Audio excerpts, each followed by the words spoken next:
হরি ওম তৎসৎ।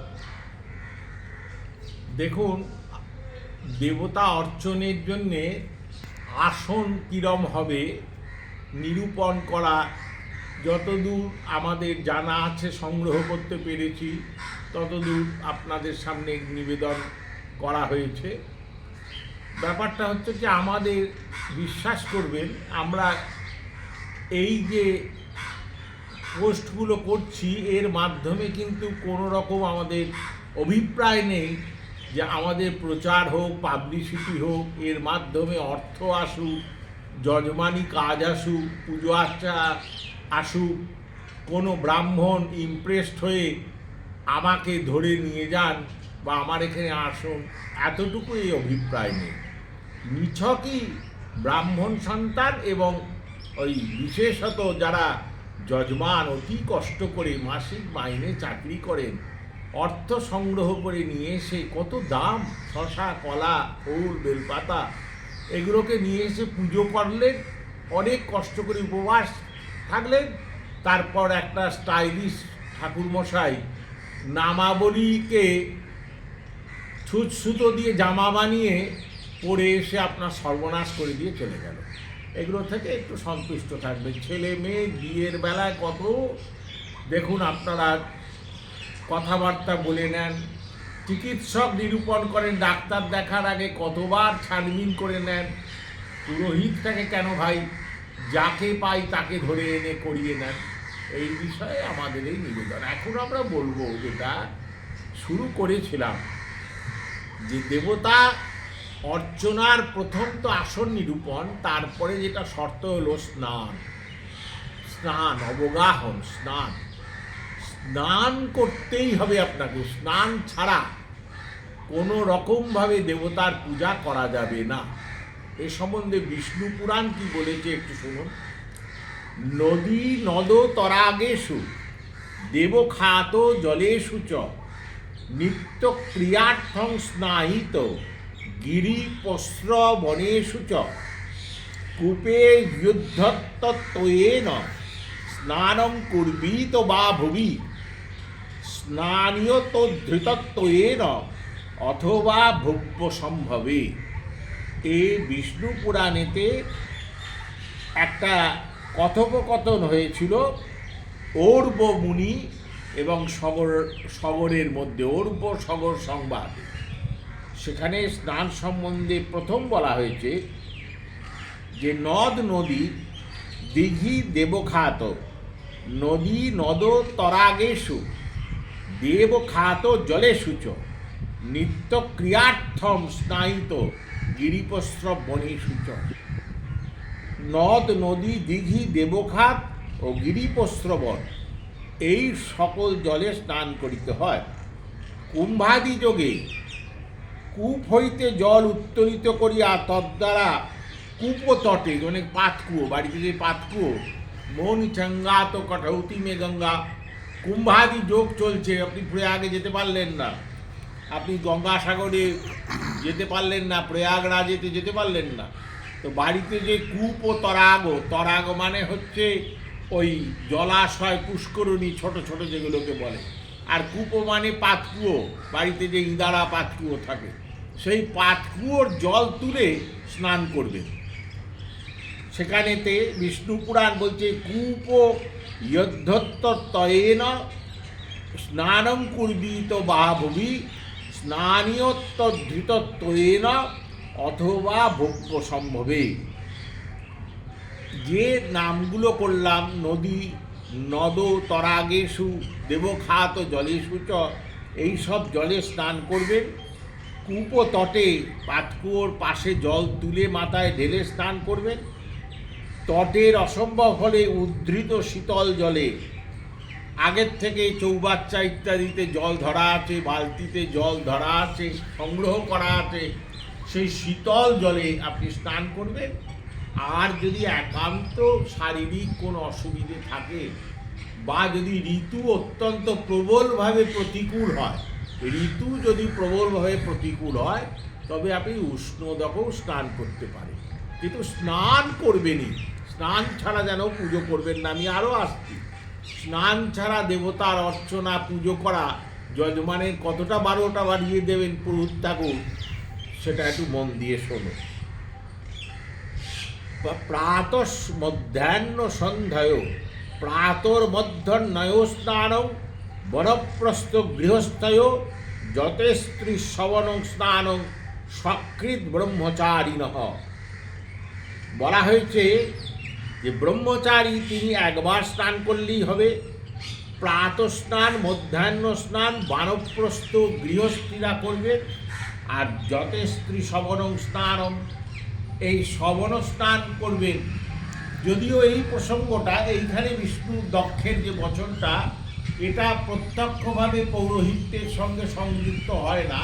যারা সাধন ভজন করেন, ব্রহ্মচারী, নৈষ্ঠিক ব্রহ্মচারী, বানপ্রস্থী, জ্যোতি, সংস্কারী, সন্ন্যাসী, এনাদের ক্ষেত্রে এটা প্রযোজ্য।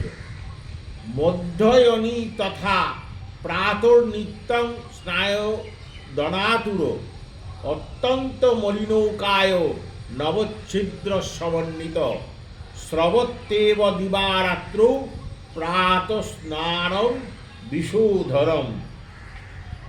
কেন প্রতিদিন স্নান করে দেবতা অর্চনা, সন্ধ্যা আহ্নিক ইত্যাদি করার কথা বলা হয়েছে? যত কষ্টই হোক স্নান করবেন, স্নান না করলে হবে না। কেন স্নান করতে হবে? দেখুন কি বলছে বিষ্ণু পুরাণেতে, ভগবানের বচন। সেখানে বলছে যে আমাদের এই যে দেহ, এই দেহ অতীব মলিন, আর নবছিদ্রান্বিত দিবানিশি ইহা হইতে মল নির্গত হইতেছে। প্রাতঃ স্নান দ্বারা ওই দেহের বিশুদ্ধি হইয়া থাকে। প্রজাপতি দক্ষ বলিয়াছেন যে বানপ্রস্থ ও গৃহজন, যেটা আগে আমি বলছিলাম যে জ্যোতি ব্রহ্মচারী সন্ন্যাসীদের বেলা, কিন্তু তার আগের যে কথাটা, যথায়নি তথা প্রাতর্নিত্যং স্নান দানাতুর, যতই কষ্ট হোক আপনাকে প্রাতঃ স্নান করতেই হবে। অত্যন্ত মলিনকায় নবচ্ছিদ্র সমন্বিত, এই দেহটা যে, এই যে শরীরটা, এই শরীরটার অধিকাংশ যে উপাদান, শ্লেষ্মা, তার ভেতর রক্ত, তার ভেতর চর্বি, মাংস, এই যে যাবতীয় উপাদানগুলো দেহের মধ্যে রয়েছে, এগুলো অত্যন্ত মলিন বস্তু। এবং নবছিদ্র সনমোদ্দারে পুড়ে, এই নবটা যে ছিদ্র, 9টা ছিদ্র আছে আমাদের দেহের মধ্যে, এর থেকে সর্বদা মল নির্গত হচ্ছে। মল মানে যা পরিত্যাজ্য, যা বিষ্ঠার সমান, সেই মল নির্গত হয়ে যাচ্ছে অনন্তর। প্রভাতকালে প্রাতঃ স্নান করলে তবে এই মলগুলো শুদ্ধ হয় এবং দেহটা শুদ্ধ হয়। অবশ্যই স্নানের দ্বারা দেহ শুদ্ধ করে পূজার্চনা করবে। সর্বে চাপি সক্রিত পূর্যাত অশক্তৌ চৌদকং বিনা। কর্মে অক্ষম ব্যক্তিগণ একবার মাত্র স্নান করবেন। সক্রিত পূর্যাত অশক্তৌ, একবার স্নান করবেন। যারা অক্ষম ব্যক্তি, ইনভ্যালিড, যাদের শরীর দেয় না, তারা একবার স্নান করবে। আর যদি তাতেও না পারেন স্নান করতে, মন্ত্র স্নান করবে। মন্ত্র ভৌমং তথাগ্নেয়ং বায়ব্যাং দিব্যমেব চ। আমরা অন্য প্রসঙ্গে বলেছি 8 ধরনের স্নান আছে, কিন্তু স্নান করবেন ভাই। স্নান ছাড়া যেন দেবতার অর্চনা, তিলক করা, আহ্নিক, সন্ধ্যা, পূজা খবরদার করতে যাবেন না, তাহলে বিপর্যয় নেমে আসবে। অশিরস্কং ভবে স্নানম অশক্তৌ কর্মিণাং সদা আদ্রেণ বাসসা বাপি পানিনা বাপি মার্জনম। এখানে কুর্মপুরাণের একটা বচন বলা হয়েছে যে যেখানে প্রাতঃস্নান ব্যতীত মানবের সকল প্রকার শুভ কর্মাদিতে বিশুদ্ধির সম্ভাবনা নাই, তাই প্রাতঃস্নান একান্ত বিদেহেয়। শঙ্খের বচন শুনুন। অস্নাতস্তু পুমান্নাহ জপাদি হবনাদিষু। অস্নানতস্তু, অস্নানত অস্তু, অস্নানত। আমি এর আগে বলেছিলাম প্রসঙ্গতে যে অস্নাত যদি বা বিপ্র, সেই একই কথা শঙ্খ তার বচনে, সংহিতাকার শঙ্খ, শঙ্খ লিখিতা দক্ষ গৌতম, সেই শঙ্খ বলছেন অস্নানতস্তু পুমার না হর জপাদির হবনাদেশু। পুমান অর্হৌ মানে পূজা অর্চনা এবং হোম, যজ্ঞাদি কার্য, হোম এবং জপ ইত্যাদি কার্য বিনা স্নানে করা যাবে না। ব্রাহ্মণ মানব আপনি যেই হন, স্নান করে 3 বার স্নান করার দিনেতে বিধি আছে, নাহলে সকৃত মাত্র 1 বার স্নান করলেও চলবে, সেটা প্রাতঃ স্নান। কিন্তু যেন গা এগিয়ে দিয়ে সকাল থেকে দেবতার ঘরে নানা রকম কাজকর্ম করলেন, দেবতার নৈবেদ্য করলেন, ভোগ রান্না করলেন, পুষ্পপাত্র প্রস্তুতি করলেন, দেবতার গৃহটা মার্জন করলেন, হ্যাঁ, আসন পেতে দিলেন বা সেই পাতা আসনে বসলেন, সর্বনাশ করলেন আপনি। করে টোরে বেশ আরাম করে 1টা-1:30টার সময় সর্ষের তেল মেখে টেকে স্নান করলেন। কেন ভাই? যখন আপনি কর্মকাণ্ড দেবতা অর্চনার কাজে নিজেকে নিযুক্ত করেছেন, তখন তো আপনি উৎসর্গ করে দিয়েছেন নিজেকে।